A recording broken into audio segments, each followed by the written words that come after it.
Over the past few Rockstar game entries, GTA 5 to Red Dead Redemption 2, we've seen the introduction of more advanced weather systems, and in today's video we're going to take a look at what we can expect to see from GTA 6. But before we get into today's video, if you do find any part of this video useful, please consider liking and subscribing to the channel. Thanks to Medicsure Shot 8 for this video suggestion. Back in the earlier Grand Theft Auto days, we were first introduced to adverse weather in GTA Vice City. When players initially opened the game, we were greeted with a radio announcement that the bridges in Vice City were closed due to a recent hurricane. Back in the early 2000s, Rockstar used weather as a storytelling move and a strategy to stop players from travelling to the other parts of the map. This was in line with a lot of games from that time period, where the objectives were very linear, as at that point in time, that's what the technology was limited to. Fast forward to GTA 4 and GTA 5, we can see more advanced weather systems and more believable rain dynamics, along with more improved sound design and of course the graphics. But that didn't even scratch the surface of the weather systems that Rockstar implemented in Red Dead Redemption 2. Now with Red Dead Redemption 2, the first thing we need to talk about is the realism of the implementation. In Red Dead Redemption 2, pressing down on the D-pad will give a temperature reading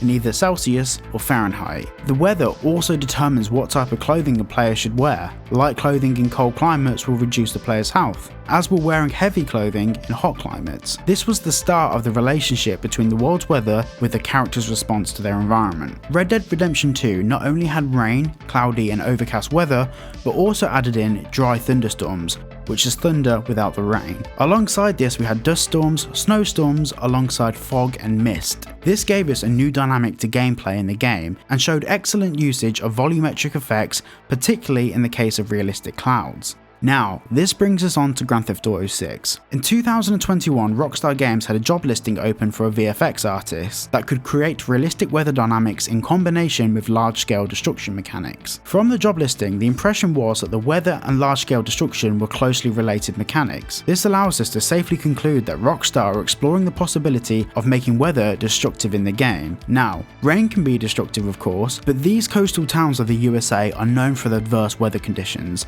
These include things like hurricanes and floods, and unfortunately, these often cause large-scale destruction of homes and businesses. With the hurricane theme always being present for Vice City, even since the early GTA Vice City game, it's not really a stretch to assume that hurricanes and extreme weather will be making a return in GTA 6.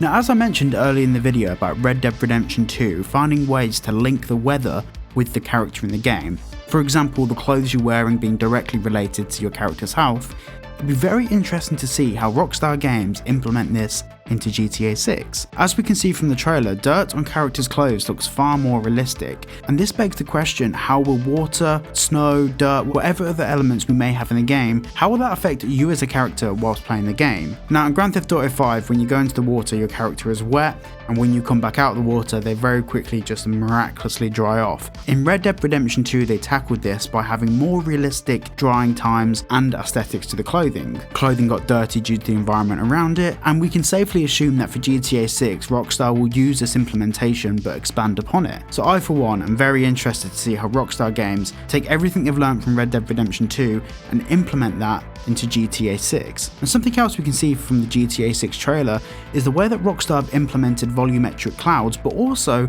the way they've implemented fog. Now in this scene here in Grass Rivers, also known as the Everglades, it's really cool to see how dense this fog is. Now I know fog probably isn't the correct term, it's haze, it's whatever it might be called, but it's really cool to see how this has been implemented. However, in November of 2023, a Screen Rant article surfaced stating that the dynamic weather systems would be cut from the game. However, it is important to note here that the source for this was the Rockstar Universe Twitter page, which is, for all intents and purposes, a fan page. So we have no solid evidence of this being the case. The main evidence that's been pointed to of hurricanes and extreme weather not being in the game was simply because we didn't see it in the trailer. But in my opinion, something not being in the trailer doesn't necessarily mean that it's not going to be in the game at all.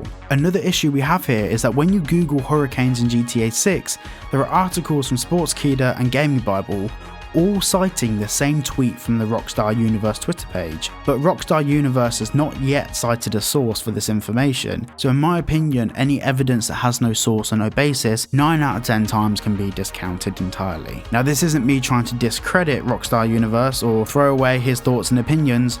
but it isn't really a fact I can consider in the making of this video. Something that throws some weight to us actually seeing hurricanes in the game is this clip from the trailer, where it would appear we can see strong winds and water being pushed around by the winds creating a mist, but that's all we really have. The next thing I want to talk about is something that I think is only fair to bring up. There are reasons why Rockstar would avoid using dynamic weather systems in the game, such as hurricanes. Obviously we'll have winds and rain and stuff, but strong hurricanes and real world destruction are things that Rockstar could potentially avoid.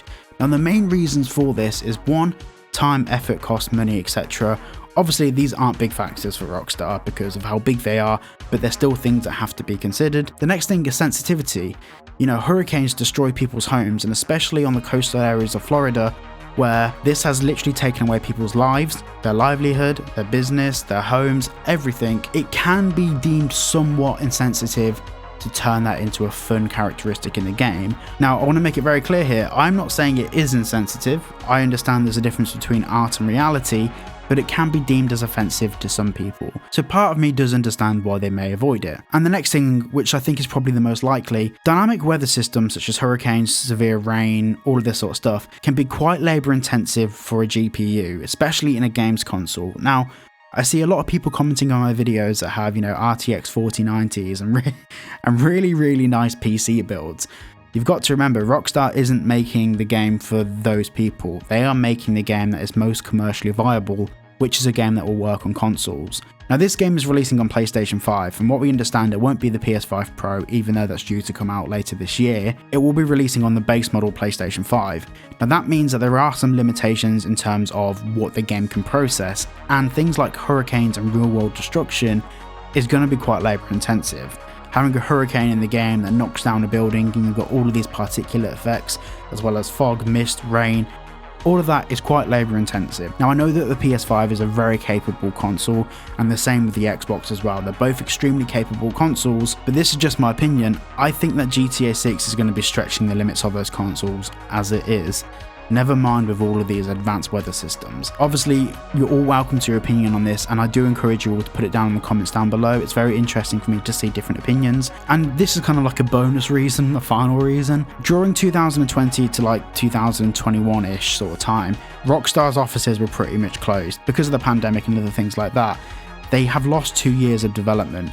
Now, they were looking for people to do these roles in 2021, but with Rockstar being under fire in the past from actor unions, representatives, all that sort of stuff, for the crunch work ethic that they have, where a lot of employees were under a lot of pressure, I can understand why they might pull back some of the expectations of the game to make a better quality game, but just sacrifice things like advanced weather. But in my opinion, I think the advanced weather systems would make the game that much more interesting. I'd be really keen to hear all of your thoughts below on this, and of course if you have any more sources or information, please let me know. Also, a lot of people have been subscribers to my channel since I started it around about 3 months ago, but still don't know I have a Discord.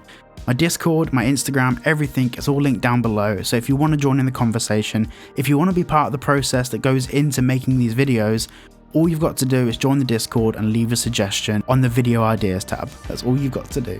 Everything mentioned in this video is linked in the description, and all of the gameplay I've used in this video is also linked in the description too. Make sure to go and subscribe to those creators also. Let's keep the Grand Theft Auto community alive. Thank you all so much for watching this video, and I look forward to seeing you all in the next one.